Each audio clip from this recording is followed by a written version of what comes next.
Thank you for joining us for Community Quotes today. Can you please start with saying and spelling your first and last name? Yes, name is Christy, C-H-R-I-S-T-Y, last name Tracie, T-R-A-C-I-E. Oh, okay. And you work at AOC, so tell me a little bit about your job title and some of your responsibilities here. All right, so my job title is Education Coordinator at AOC, and some of my responsibilities include a lot of planning and organizing, and managing our education endeavors. So any of the workshops that we offer, organizing our lineups for our teen programs, and really keeping the youth involved. So managing programs that keep them involved. Also, media literacy is a big initiative that we've taken to really get students understanding a lot of what they see in terms of news and media. So that's another big part of my responsibilities. But other than that, it's an overall team effort that we put in. What's your favorite project you've been involved in here at AOC? Oh, let's see. Project, program, or overall endeavor? Favorite project. My favorite project that I've been involved with at AOC, I think that would come in, I'm just going to throw it out and say probably my first week that I started on the job. It was actually doing an event for UL, which we recently just did for the UL block party. And I would say that was one of my favorite events because I was kind of coming into the environment, not really sure what the job would entail, because previous jobs I kind of worked in other areas like retail. So when I jumped into this, and the first job is, wow, you get to be off-site, you get to really engage with students, where you just came from school, and it was a good environment. So I really I think I got a lot of enjoyment out of just being in that. So I would say the block party was really fun. So where did you grow up, and what was it like growing up there? Well, I grew up in Louisiana. Well, I guess the town of Amite City, let me say that, because that's literally how it is on paper. It's a very small town by population, but the name of it is Amite City, so that's what we're going with. I grew up there with 4 brothers and sisters. I have an older brother and a younger brother, a younger sister, and then I have a stepbrother who's older. So we all kind of grew up in one house with my mom and dad. I would say we were really tight-knit. It was kind of all of us really connecting together. We lived in, it's funny because I actually think the history of the home that we lived in, it used to be a church. So my grandpa was a pastor, so they ended up building their own church kind of right next to their house. And eventually when they expanded the church, they built an even larger one kind of on the same property. And that house, the church was actually converted into our house where we started living. So if you go in it like today, they still got like the steeple roof and ceiling and stuff. Like, it's pretty cool to see. When you know the history, then you start to recognize that little stuff there. Do you eat dinner on pews and things like that? Not exactly, but some of the rooms you kind of notice where you could see a room and you're like, okay, I could see where this probably was an office because of the way that it's set up. But you can kind of see some of the history in the house. Now looking back, I could see that. So, yeah, I think we enjoyed a really good childhood. So we have an ongoing kind of laugh about your name and the Christy Tracie, and sometimes you're a Lacey. And why don't you go into how you were named? Oh, let's see. Okay. So my name originated from, I guess, just my parents anticipating my birthday to come. I'm a December baby, so they were anticipating my birthday to come on December 25th. We were going to have a Christmas kid, and they were really excited. So they were trying to decide on names, very religious, spiritual family. So they were like, well, we got to pull something maybe from the Bible or something related to, a holiday of Christmas. So, yeah, my grandma's idea was that, okay, I've got it. We're going to name her Mary. And then if we sneak in the middle name Christmas, it'll all come together because it's like this great holiday thing, it was perfect in her mind. But I'm glad that my mom didn't take her advice, and they kind of shortened it and gave me the Christy.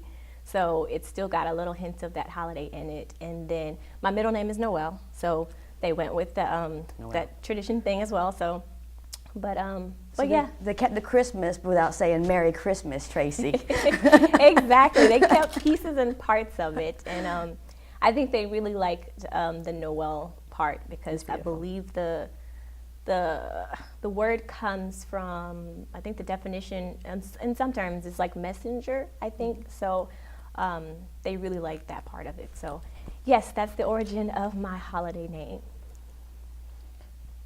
So what an event, if you had to narrow it down to one event in your life that kind of shaped you or kind of guided to where you are now and who you want to be? Let's see. One event that probably shaped who I am today, oh, there's so many. If I had to choose one, I think my college experience was really good in shaping who I am today. I grew up in a very small city, like I mentioned, and there wasn't much to do. And I think my parents grew up kind of the same way. They've always lived there. And I guess just my mom, they were kind of hesitant about me going off to school somewhere as far as 2 hours away from where they were. So I went to Southeastern Louisiana University in Hammond, kind of commuting back and forth when I started for my first year, but I kind of felt disconnected from the college experience because I couldn't really be involved with anything. Like I would love classes that I took and like music and little classes that I took, but I couldn't really get involved with any organizations or anything because I would just travel there and come home. So it wasn't like extra time. I wasn't staying there for very long. So it was actually my sister's idea. We're very close in age, about a year apart. Her idea to look into universities outside of Southeastern. She graduated a year after me. She didn't want to be as close, so it was her idea to throw it out like, hey, here's ULL. Here's a really cool school that looks like there's a lot of culture in the city, like we're really big on that. So we both pitched it to my parents together. We're like, if we both go in as a force, maybe they'll let us do it. So we both pitched it like, here's this school. We kind of showed them a few things about it. And I think it was my mom who was really, they were kind of hesitant about having us so far as their baby girls out. But she said that if there was anything that she wished she could have done when she was younger, she wished she could have broadened her horizons and traveled more and saw things and experienced the world more. So she was like, okay, we're gonna do it. We're gonna let you go as long as you go together. So that was one of the important things. But I probably jumped all around your question. Not at all, not at all. But yes, that's one of my biggest experiences in life that have helped to shape how I see things. I think just my worldview in general is a lot bigger. Now that I've got to experience so many different types of people, so many different, I guess, just bigger, and it's a lot bigger and different than how I did grow up, so yes.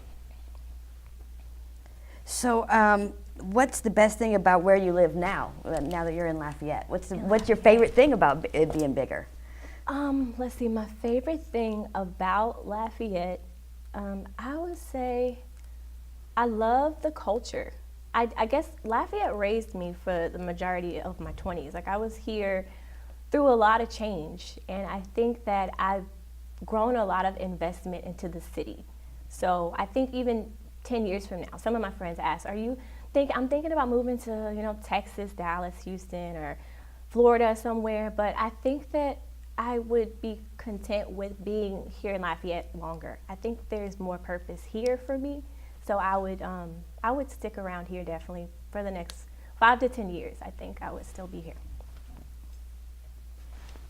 So how do you, as we say here, laissez le bon temps rouler, or let the good times roll? Let's see. There's so many ways you could do that. I think for me, having a good time would involve traveling somewhere and enjoying an experience, even in Louisiana, even if it's where I grew up. Traveling and seeing different places, meeting different people and hearing their stories, I think is always fun. Music and dance, I think that's like a really important thing that's involved with having a good time. I think I've just always been really into dance, which some people were surprised because they're like, oh, you seem kind of timid, kind of quiet, but I think I express myself more in music and dance and stuff. So I think that's really important when you're having a good time. But I think, yeah, stories, all of that is involved with having a good time. So, what food could you live on for a month? Because we're big on food here, so you have to have one of your favorites. One food that I could live on for a month. If I could, I guess I would say, there's so many. I'm like scrolling through them in my head, like thinking of which one I want to pick. I guess I would, if I had to choose a food that I could live on, I would choose, I'm gonna say French fries. I like a good French fry. There's so many different types. Like I'm scrolling in my head. There's Cane's, you know, like just going through them. But probably French fries. That would be my guilty pleasure. Okay. So I'm gonna get into this. If you could spend one day in somebody else's shoes, who would it be and why? If I could spend one day in someone else's shoes, it'd have to be someone that I admire a lot. Or I guess I just want to know their story. If I had to pick, I'd probably say my mom. I think my mom, she has a really big influence on me, even in education. She was a teacher, so you know that's a big influence on me. But also, she's kind of everything I aspire to be. Like the way that she is completely graceful and patient, like the amount of patience this woman has. Like I pray for patience like that one day in life. But I think that if I had a day in her shoes, I would really like to, I guess, just know firsthand what it's like to be her, because she's so well put together, and I'm like, you never crack, you know? So I guess I would just like to experience one day in her shoes, and I think it would give me an even bigger respect for her, knowing how much responsibility that she has, you know, with my family and managing all of us as her kids, and so being grandma, all that stuff. So I would say my mom. It's a great answer. If you could travel anywhere in the world, where would you go and why? If I could travel anywhere in the world, I'm sure I have a list somewhere of like all these places that I do want to travel. If I had to pick one just where I am today, I would probably say,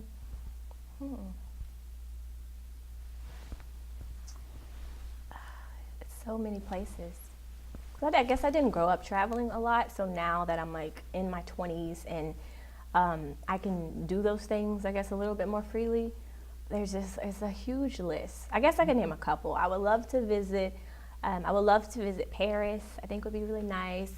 I would like to visit South America, different parts of South America, Brazil. I would like to travel more around the United States. I probably could name on one hand the number of states I've been to, so I would like to expand that and see what's here in itself. So the list is continuous, I guess, is my answer. So do you have any fears or phobias that would stop you from doing something that you really wanted to do? Or that you overcome, so you don't let it stop you? Oh, that. That's interesting because I actually, at UL, we actually just did like a retreat not too long ago, and I think one of the things that I brought up is like one thing I would like to improve on is sharing stories more. Like I do a little bit of blogging, but all of my blogging, it's more so private. I don't really put it out there because, you know, everybody's got an opinion and they're gonna give it to you whether you want it or not. So it's like, it's that kind of atmosphere. So, I guess it's just a matter of not fearing what people's opinions will be, because I mean, we all think about that, about what other people may feel about us. Yeah. But I think going for it would be something that I would like to, I guess, change about myself, or something that I look forward to improving, is not being afraid to really put yourself out there, regardless of what people's opinions may be. So that leads me to say, going with that kind of off the cuff, what would you attempt what would you be? What would you attempt to do if you knew you could not fail? If failure was not possible, what would be the...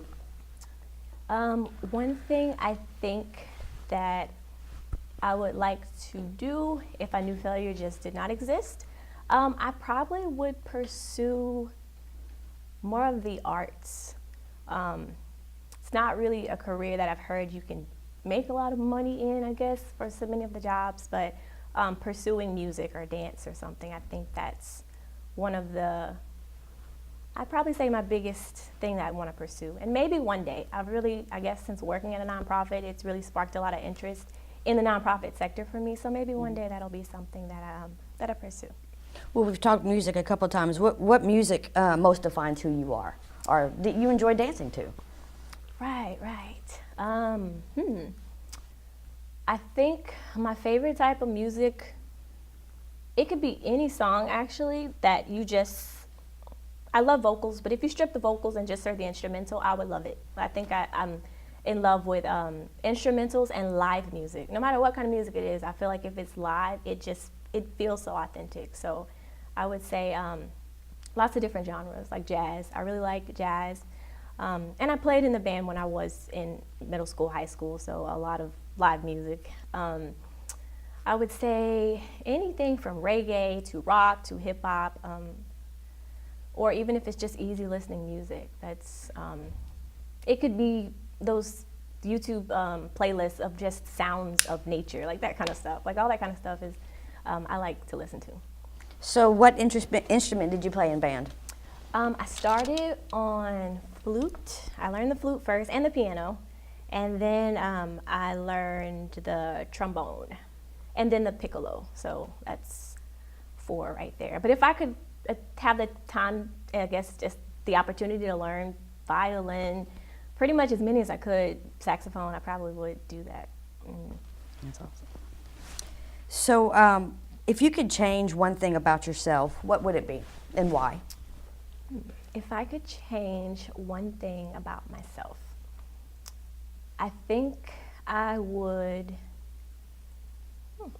I wish I could improve my speaking skills, which sounds like a little weird because some people tell me they like, oh, great, you can speak very well, you know, you don't carry a huge accent, whatever, you know, but I think sometimes it's difficult when I have an idea in my head to get it across in the way that I want to get it across.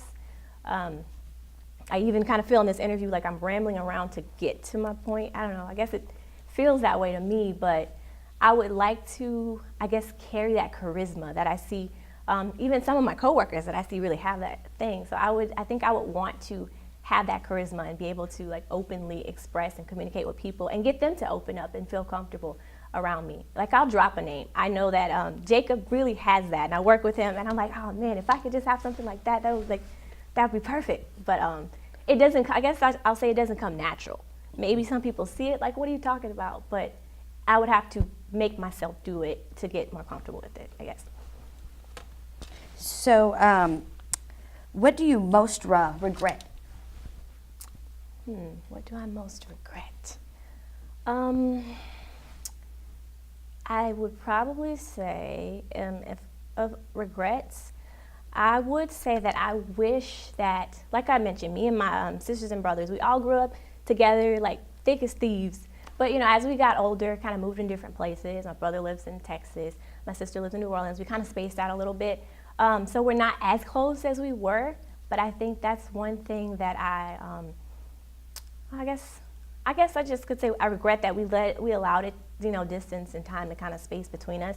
But that's one thing that I look forward to improving, having us really rebuild those connections, because that was something that's very important to us. And I get it, we're all adults and things, you know, time, families, things like that pop up. But I think that we should definitely make an effort to reconnect.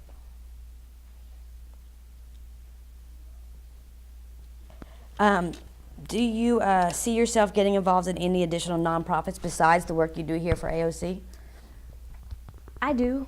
I really do. Like in my search for, I guess, in my search for like a lot of purpose on what I want to do, I guess as I know I don't want to sound like I'm getting old, as I'm approaching 30 in a couple of years, I feel that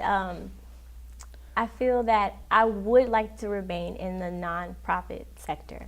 And like I mentioned, I think if their failure was not an option, I would be willing and ready to open up some type of youth nonprofit dedicated to the arts, to music and dance for kids who were like me, who had the interest, who maybe didn't have the opportunity or the money, because that is expensive, especially when you've got a lot of kids who all want to do something, so it can add up. But I think I do see myself sticking in the nonprofit sector as my purpose. So what's the best advice you were ever given about how to be? The best advice I was ever given. I guess I'll go with, there's so many things. I can think of advice popping up, and the person who told me, whether it was a random person I met, that it always stuck with me, or a coworker. I guess there's one mantra that I remember that a friend of mine told me, in life, you should do something that makes you money, makes you happy, and keeps you healthy. So that's what I'm striving to do, finding something that's gonna keep you financially secure, something that's going to help you enjoy the quality of life by being healthy, and something that's gonna help you feel fulfilled through happiness. What's your idea of happiness? What's your end game? My idea of happiness, I think to me, happiness means peace. It means not having to be stressed, even in the moments of stress, knowing how to find your peace. I think happiness, it means joy. It's a good place. I guess it's hard to describe happiness, but you know when you feel it, you know what it is. So yeah, I think it encompasses those things.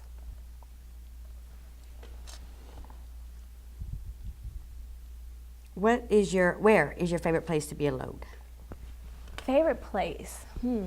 I thought about this one. If I had to say my favorite place, and it's one thing I wish, just living near the Gulf, I wish we had more nice beaches nearby, because I really like the beach. I think it's a place where I can really disconnect from the world, really. You can enjoy being away from, I guess, because beaches are, I don't know, I guess that I just connect with them. I really like beaches, and I wish there were more around here. What would you be doing at your favorite place? What would I be doing at the beach? There are times when I've just gone to the beach and just enjoyed being in a quiet space, meditating, or just relaxing, because we don't have a lot of beaches here, but we got some lakes, and sometimes I'll just invite my friends with me, and I'll sit with them, and we're like, let's just go to the lake, and we'll just sit and we'll just talk, like for hours on end, and just talk and discuss life and things happening. So I think that would be bringing people with, I guess, friends with me, and just talking and zoning out. What achievement are you most proud of? Achievement, let's think.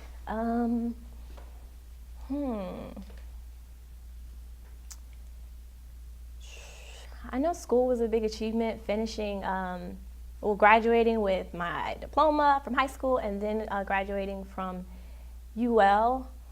Let me see, what other achievements would probably be my biggest? I don't know, I can't think of the biggest, but I know when I was little, I really enjoyed doing like those spelling bees, like those regional and those district spelling bees and stuff. That was something as a kid I used to get so much enjoyment out of, that now I kind of look at it a little funny, because spelling, I mean, it's important, but I guess there are more important things like math and science out there. But it used to bring me joy when I could, like, I think I was doing them, started in first grade, and I got a couple first places in the district up until like 7th grade. So that's like one thing I was really excited about. You stuck with it, huh? So what question do you wish I would have asked, and what would your answer be?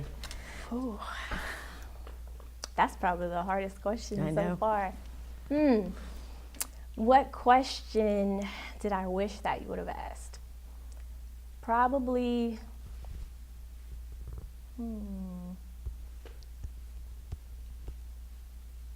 I don't know if you asked this one. Did you ask where would I be in the future, I guess? That could have been one where we would went you over. see yourself in 5 or 10 years from Maybe now? that one. Okay, we can ask that to wrap it up. Let's see. I could ask that as a big finish. Where do you see yourself in 5 to 10 years from now? And I didn't even prepare for that question, but maybe in 5 to 10 years, I see myself still pursuing working in education, nonprofit sector, still in Lafayette or somewhere in Louisiana. I see myself continuing my own education. I see myself getting another degree. I see myself probably, I didn't wear my ring today, but somewhere on this hand, along this hand, there might be one. Maybe perhaps in 10 years, maybe with a child. Yes, I would say within that parameter. I used to feel like, I guess maybe it's just a 20s thing when you feel like so many things you have to get done and so many things you have to do as far as your career and your family and all that stuff. But I find reassurance. I actually had a conversation with my mom a couple days ago, and she was like, well, I had you guys, when I was in my 30s, and it was like no big deal to her. And I'm like, I'm glad you told me that, because it makes me feel like I really don't have to rush with a lot of the things that I'm trying to accomplish. So yes, with that, and I don't know, that's all I got so far. I'm sure there's more to come. Yeah. Okay. So thank you for joining us. And Thank you. thank you. Nice.